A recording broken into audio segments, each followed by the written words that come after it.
So here's another question about stress and rethinking it.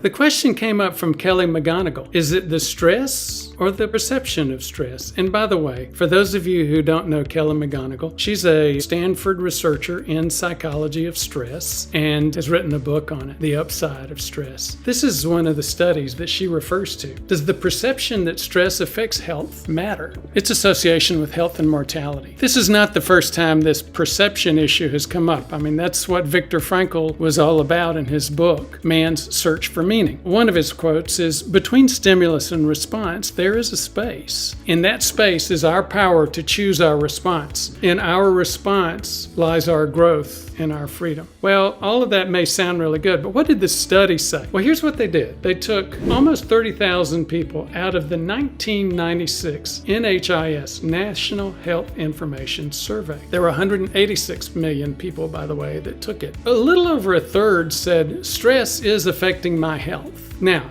others weren't so concerned about stress, but they had it in their lives. So, if you looked at these two things independently, people that had stress had an increased risk. It was independent of their perceptions. People that had a perception that stress was impacting their life also had increased risk. Now, if you put those two together, having objective evidence of risk, increased stress in your life, and having the perception that that risk was impacting your health, didn't just sort of add up. It didn't add up 1 to 1, it multiplied. So here's the thing. In fact, there was a 43% increase in death rate if you had increased stress and you felt like that stress was hurting you. So both matter. Thank you for your interest.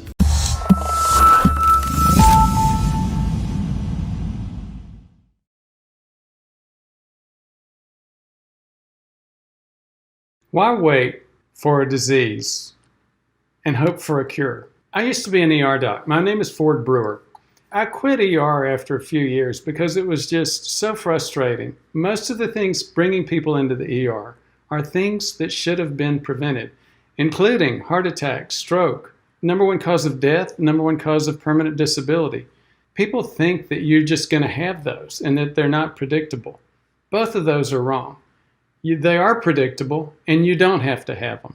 Usually it's lifestyle. Lifestyle is more important than supplements and even prescription drugs and even stents and surgery.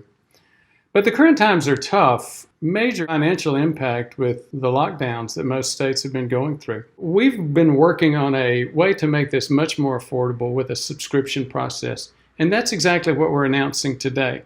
We've got two levels. One is the Silver membership, where you get access to our courses, a private webinar each month, and access to our supplement store and supplement recommendations and prescription. Or I would suggest even more so, the Gold membership. You can get a script for a Freestyle Libre and find out what your blood sugar metabolism's doing on a daily basis. And you can get a lab order for inflammation, OGTT, and insulin survey. You can also get a 30-minute one-on-one with me. So I'm looking forward to seeing you. Cost is no longer an excuse.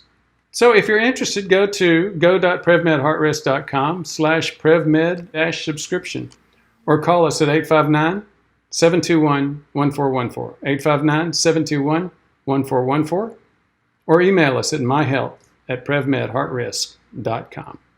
Looking forward to seeing you. Thank you.